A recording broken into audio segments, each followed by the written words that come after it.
A paz do Senhor a todos. Estamos retornando para darmos continuidade à leitura da Bíblia em ordem cronológica.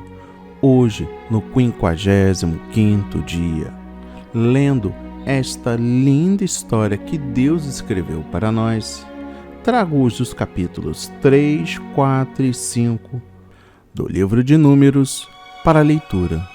Mas antes, trago aqui as considerações preliminares deste livro. Primeiro, o autor, Moisés. Tema: peregrinação no deserto. Data: cerca de 1405 a.C. O título do livro, Números, surgiu primeiramente nas versões gregas e latinas e deriva dos dois recenseamentos ou contagens do povo registrado no livro. A maior parte do livro, entretanto, descreve as experiências de Israel nas suas peregrinações no deserto. Daí este livro ser chamado no Antigo Testamento hebraico no deserto, palavra que aparece no primeiro versículo do livro. Cronologicamente, Números é uma continuação da história relatada no livro de Êxodo, depois de uma estada de aproximadamente 1 ano no Monte Sinai, período durante o qual Deus estabeleceu seu concerto com Israel, deu a Moisés a lei e o modelo do tabernáculo, e instruiu a respeito do conteúdo de Levítico. Os israelitas se prepararam para continuar sua viagem à terra que Deus lhe prometera, como descendentes de Abraão, Isaque e Jacó. Pouco antes de partirem do Monte Sinai, no entanto, Deus mandou Moisés numerar todos os homens de guerra. 19 dias depois, a nação partiu de lá, numa curta viagem para Cades Barneia. Números registra a grave rebelião de Israel em Cádiz e seus 39 anos de subsequentes de julgamento no deserto, até quando Deus conduziu toda uma nova geração de israelitas às planícies de Moabe, à beira do rio Jordão, do lado oposto de Jericó e a terra prometida. A autoria de Números é historicamente atribuída a Moisés, primeiro, pelo Pentateuco judaico e pelo Samaritano, segundo, pela tradição judaica, terceiro, por Jesus e pelos escritores do Novo Testamento. Quarto, pelos escritores cristãos antigos. Quinto, pelos estudiosos conservadores contemporâneos. E sexto, pelas evidências internas do próprio livro.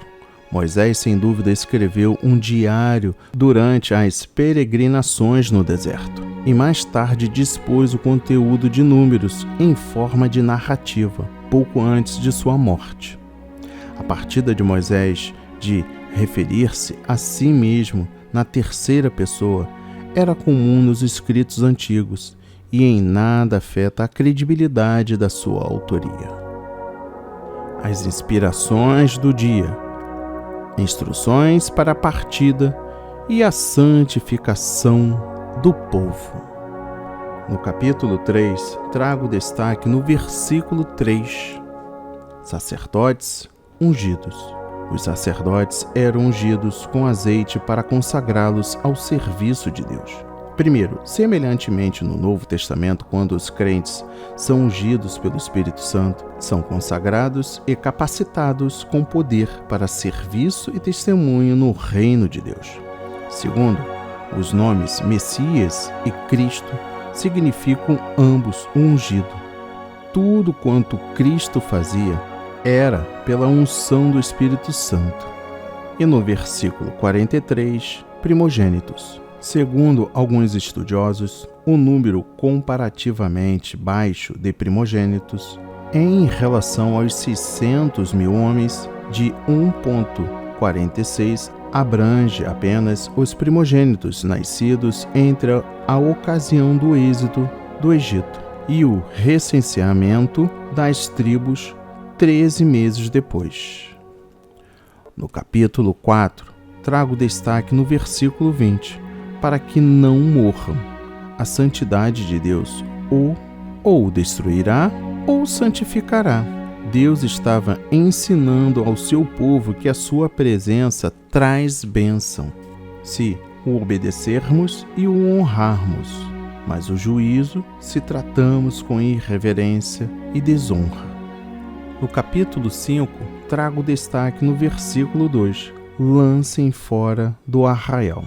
Quem tivesse lepra ou corrimento, fluxo, ou tocasse em cadáveres, ficava cerimonialmente imundo. Tais pessoas eram levadas para fora do arraial, porque Deus não habitaria entre a impureza. O Novo Testamento aplica o princípio moral subjacente nestes preceitos aos membros da Igreja que desprezam abertamente a verdade ou a justiça de Deus. Os tais devem ficar fora da congregação, se eles esperam receber a bênção e a presença de Deus. No versículo 18 e último, apresentará a mulher perante o Senhor. Se o marido tivesse motivos para suspeitar que a sua esposa estava adulterando, mas sem ter provas disso, ele podia mandar que ela se apresentasse diante do Senhor para ser constatada a sua culpa ou inocência. Assim, ela ficava protegida de falsas acusações, sendo isso também um meio de determinar a culpa, se necessário. Caso ela fosse culpada, adoecia como resultado do julgamento divino. Que a leitura de hoje toque o seu coração, abra os seus olhos diante do livro da vida. Não deixe de ler a Bíblia, pois este é o canal direto em contato com o Senhor. Aqui ouvimos Deus falar conosco todo momento e toda parte, em toda a história. Amém e graças a Deus.